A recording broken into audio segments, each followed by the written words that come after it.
Kú dédé àsìkò gbogbo ibi tí ẹ ti ń gbọ́ mi lé lóko tàbí lẹ́yìn òde, ẹ jẹ́ kí a gbàdúrà. Bàbá wa olùfẹ́ wa wọn, àgbéyìnga ṣe yín lọ́ba fún àánú àti ojú rere ńlá láti àrígbà láti tún rí ọjọ́ àìkú mìíràn nínú oṣù kẹfà. Ògo ìyìn àti ọlá ni fún orúkọ yín, fún oore ọ̀fẹ́ ńlá tí kò ṣe é fowó rà yìí. A sì gbàdúrà wípé ọ̀rọ̀ tí a ò gbéyàwó lénìí yóò ṣe ayé àti ọkàn àti ara wa ní rere. A ó jẹ́ olùgbọ́ àti olùṣe ọ̀rọ̀ náà. Torí tí a gbàdúrà lórúkọ Jésù Kristi Olúwa wa, àmín. Ìwé ọ̀run ṣíṣí tí a tẹ ọwọ́ olùṣọ́ àgùntàn yín náà kọ Adéjàre Adébóyè kọ. Èní ọjọ́ àìkú, ọjọ́ kàndógún oṣù kẹfà. Àkòrí tí a ó gbéyàwó sọ wípé bá bàbá rẹ sọ̀rọ̀, bá bàbá rẹ sọ̀rọ̀. Àmú àkọ́sórí wa nínú ìwé Gàlátíà orí ìkẹrin ẹsẹ̀ ìkẹfà. Gàlátíà orí ìkẹrin ẹsẹ̀ ìkẹfà. Àti nítorí ẹ̀yin ń ṣe ọmọ, Ọlọ́run sì ti rán ẹ̀mí mímọ́ rẹ̀ sínú ọkàn yín tí ń ké pé Ábà bàbá. Ìgbà tí a mú Bíbélì kíkà wa lénìí nínú ìwé Róòmù orí ìkẹjọ ẹsẹ̀ ìkẹrìnlá títí dé ẹsẹ̀ ìkẹtàdínlógún. Ìwé Róòmù orí ìkẹjọ ẹsẹ̀ ìkẹrìnlá títí dé ẹsẹ̀ ìkẹtàdínlógún. Nítorí iye àwọn tí ń ṣe amọ̀nà, tí a ṣe amọ̀nà fún láti ọ̀dọ̀ ẹ̀mí Ọlọ́run wá, àwọn ní ṣe ọmọ Ọlọ́run.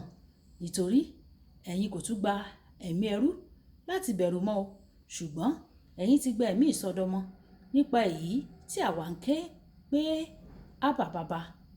Ẹ̀mí tìkálára rẹ̀ ni ó ń bá ẹ̀mí wa jẹ́rìí pé ọmọ Ọlọ́run ni àwa í ṣe. Bí àwa bá sì jẹ́ ọmọ, àjogún ni àwa, àjogún Ọlọ́run àti àjùmọ̀jogún pẹ̀lú Kristi. Bí ó bá ṣe pé àwa bá jìyà, kí a sì lè ṣe wá lógo pẹ̀lú rẹ̀. Wàyí, ẹ tẹ́tí bẹ̀lẹ̀ jẹ́ láti gbọ́ ohun tí olùṣọ́ àgùntàn Enoch Adéjàre Adébóyè ní fún wa ní èní ọjọ́ àìkú.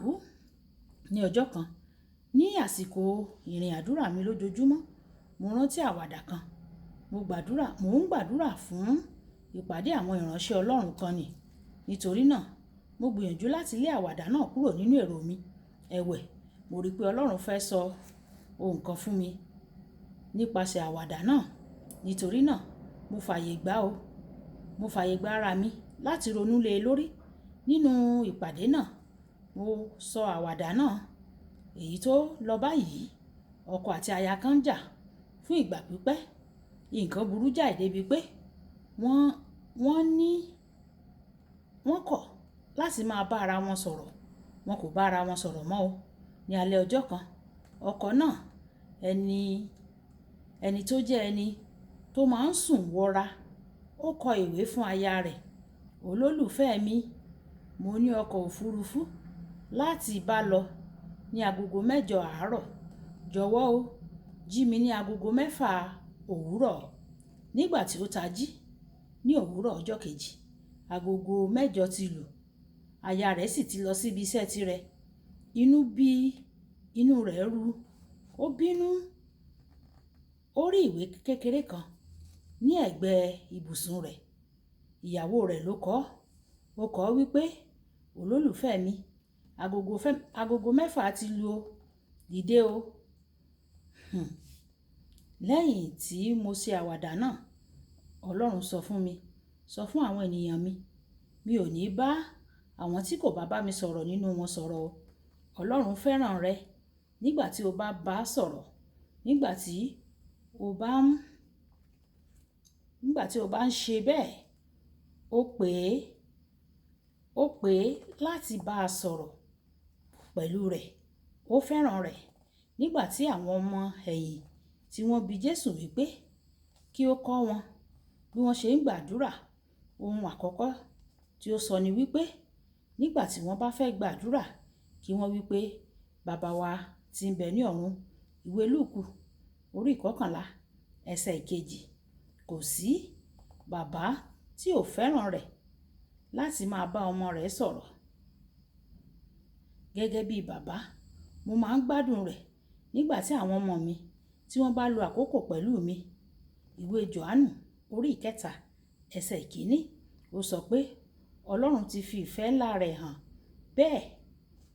Ó ti fi ìfẹ́ ńlá rẹ̀ hàn bẹ́ẹ̀ fún wa nípa pípè ọ́ ní ọmọ rẹ̀. Ìwé Jòhánù orí 9 ẹsẹ̀ 45.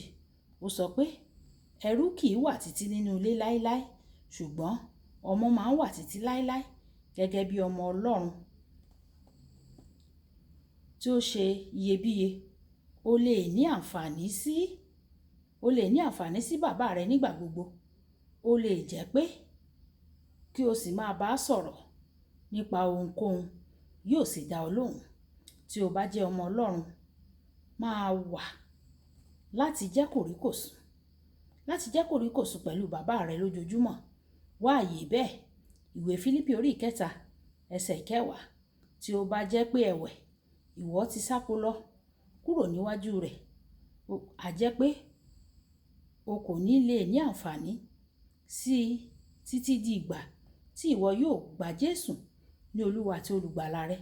Tí o bá jẹ́ Krìstẹ́nì nípa nǹkan rí, tí o jẹ́ Krìstẹ́nì nígbà kan rí, ṣùgbọ́n tí o ti bojú wẹ̀yìn wàyí o, tí o ti kúrò lọ́dọ̀ Ọlọ́run gẹ́gẹ́ bí ọmọ onínàkúnà, bojú wẹ̀yìn kí o padà wá sí ọ̀dọ̀ Ọlọ́run o. Ìwé Lúùkù orí 15 ẹsẹ̀ 11 títí dé ẹsẹ̀ 22. Sáré o, padà sí ọ̀dọ̀ rẹ o, nítorí pé Ọlọ́run ń dúró dè ọ́. Olùfẹ́, Ọlọ́run fẹ́, ó sì ń retí kí àwọn ọmọ rẹ̀ kí ó máa jọ́sìn fún un ní ti ẹ̀mí àti ní òtítọ́. Ìwé Jòhánù orí 4 ẹsẹ̀ 21. Mú ìfẹ́ yìí ṣẹ nípa bàbá rẹ. Mú ìfẹ́ rẹ̀ ṣẹ nípa bíbá bàbá rẹ sọ̀rọ̀ ní ojoojúmọ́. Kí o mú ìfẹ́ Ọlọ́run ṣẹ. Kókó ọ̀rọ̀ ìṣe. Bàbá rẹ ní ọ̀run sọ̀rọ̀ lójoojúmọ́. Bàbá rẹ ó ní ọ̀run láti sọ̀rọ̀ lójoojúmọ́. Bákan náà, òní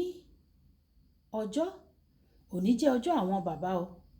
Pè tàbí kí o lo àkókò pẹ̀lú bàbá rẹ tàbí ẹni tó jẹ́ bàbá fún ọ láyé rẹ. Bàbá rẹ ọ̀run kò fẹ́ kí o máa bá òun sọ̀rọ̀ ní ojoojúmọ́ ní ìgbà gbogbo. Bákan náà, nítorí pé èní jẹ́ ọjọ́ bàbá, pè bàbá rẹ àbí ẹni tó dúró fún ọ gẹ́gẹ́ bí bàbá nínú ayé.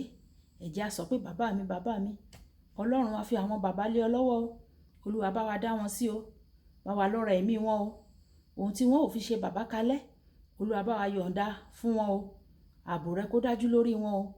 Tí o bá fa bíbọ̀ rẹ sẹ́yìn lọ́dún tó ń bọ̀ o, Olúwa jẹ́ ká rí wọn pẹ́pẹ́pẹ́ o. Kí gbogbo ògo kó jẹ́ tiyín Ọlọ́run bàbá. Tí ó ti a gbàdúrà ní orúkọ Jésù Kristi Olúwa wa. Àmín ní orúkọ Jésù. Olúwabùkọ́lá Ayako ní orúkọ mi. Ẹ máa bá mi like, ẹ máa share, ẹ máa comment nípa ẹ̀. Kí àwọn ènìyàn kí wọ́n lè jẹ àǹfààní ọ̀run ṣíṣí Yorùbá. Ó dàbọ̀. A kú àjọ̀dún àwọn bàbá. Ẹ pẹ́ fún wa ní orúkọ Jésù. Àmín.